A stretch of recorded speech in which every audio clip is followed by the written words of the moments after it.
할렐루야! 안녕하세요. 대전침례교회 명성 목사입니다. 오늘 8월 18일 함께 나누실 말씀은 마태복음 1장 18절에서부터 25절 말씀이 되도록 하겠습니다.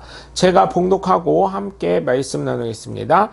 예수 그리스도의 날심은 이러하니라. 그의 어머니 마리아가 요셉과 약혼하고 동거하기 전에 성령으로 잉태된 것이 나타나더니 그의 남편 요셉은 의로운 사람이라 그를 드러내지 아니하고 가만히 끊고자 하여 이 일을 생각할 때에 주의 사자가 현몽하여 이르되 다윗의 자손 요셉아 내 아내 마리아 데려오기를 무서워하지 말라. 그에게 잉태된 자는 성령으로 된 것이라. 아들을 낳으리니 이름을 예수라 하라. 이는 그가 자기 백성을 그들의 죄에서 구원할 자이심이라 하니라. 이 모든 일이 된 것은 주께서 선지자로 하신 말씀을 이루려 하심이라. 이르시되 보라 처녀가 잉태하여 아들을 낳을 것이요 그의 이름은 임마누엘이라 하리라 하셨으니 이를 번역한즉 하나님이 우리와 함께 계시다 함이라. 아멘. 여러분, 예수님의 족보에 들어가게 된 예수님의 친모는 마리아입니다. 사실 마리아를 캐톨릭에서는 하나님의 성모로, 예수님의 성모로 만들어 버렸습니다. 그래서 제가 주일학교 시절에 보게 된 아르헨티나 아동 드라마인 천사들의 합창에서 보면 주인공 아이가 기도를 드릴 때 보면 성당 앞에 있는 마리아 상 앞에서 기도하는 것을 볼 수가 있었습니다. 그래서 캐톨릭은 예수님 외에 마리아의 숭배 사상이 있기에 10계명 중에 제1계명과 2계명을 어긴 것입니다. 오늘 말씀에 기초하면 마리아가 왜 예수님의 족보에 들어가게 됐는지 한번 역사적으로, 문화적으로 생각할 필요가 있습니다.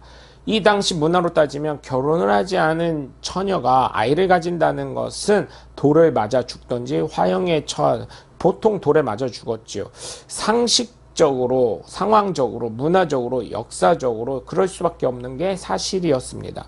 그런데 누가복음 1장을 통해서 보시면 천사 가브리엘이 마리아에게 와서 성령으로 아이를 낳게 될 것임을 이야기하는데 마리아는 아멘 합니다. 즉 문화적, 시대적, 역사적 상황으로 보면 마리아는 돌에 쳐 죽임을 당할 것임을 알았음에도 불구하고 하나님의 은혜를 은혜로 받습니다. 그래서 하나님은 놀라지 않으셨을까 생각도 합니다. 아무리 전지전능하신 하나님이라 하더라도 알면서 당한다는 말이 있듯이 어쩌면 하나님께서도 감동과 함께 놀람을 가지지 않으셨을까 저는 생각을 합니다. 물론 이 사실을 꿈을 통해서 응답받았다 하더라도 묵묵히 마리아를 데리고 와서 동침도 하지 않을 뿐더러 자신의 배우자로 받아들인 요셉도 훌륭합니다. 물론 하나님께서는 질서의 하나님이시기 때문에 합리적으로 순리에 맞도록 역사를 진행하시는 것은 맞지만 하나님의 모든 생각과 계획과 뜻에는 세상 사람들이 말하는 기적이 있음을 우리는 믿고 깨달아야 합니다. 지금 내가 예수님을 믿는 것 역시 기적이 아니겠습니까? 하나님의 은혜이고 축복이 아니겠습니까? 그렇기 때문에 여러분의 삶 가운데 얼마나 상식적인 게 얼마나 많이 있고 기적이 또 얼마나 많이 있습니까? 이런 것을 하나님의 은혜로 받아들이시고 하나님께 늘 감사하며 기억하시는 하나님의 귀한 자녀들이 되시길 주 예수 그리스도의 이름으로 간절히 축원합니다. 오늘 말씀은 예수님의 나심에 대해 설명하고 있습니다. 참고로 누가복음 1장을 보시면 마리아의 심정을 더욱 자세히 알 수가 있습니다.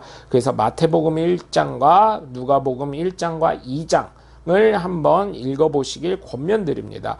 예수님을 믿는 믿음의 사람으로는 때로는 어려운 상에 놓일지라도 하나님의 음성에 아멘 하셔서 하나님이 주실 놀라운 은혜와 권능과 축복을 부여잡으시는 하나님의 복된 자녀들 되시길 주 예수 그리스도의 이름으로 간절히 축원합니다. 나의 생각입니다. 1번, 만약에 내가 마리아와 같은 상황이라면 나는 아멘 하고 따를 수 있습니까? 2번, 만약에 내가 요셉이라면 아무리 꿈에 응답을 받았더라도 아내를 데려올 수 있습니까? 3번, 하나님께서 왜 나를 예수님을 믿도록 하셨고 나는 어떤 상황에서 예수님을 믿게 되었습니까? 여러분, 오늘도 더운데 함께 해주셔서 감사하고요. 여러분의 삶과 저의 삶에 하나님이 주실 놀라운 은혜와 권능과 복이 넘쳐나시길 주 예수 그리스도의 이름으로 간절히 축원합니다. 저는 대전 침례교회 묘윤성 목사였습니다. 감사합니다. 샬롬.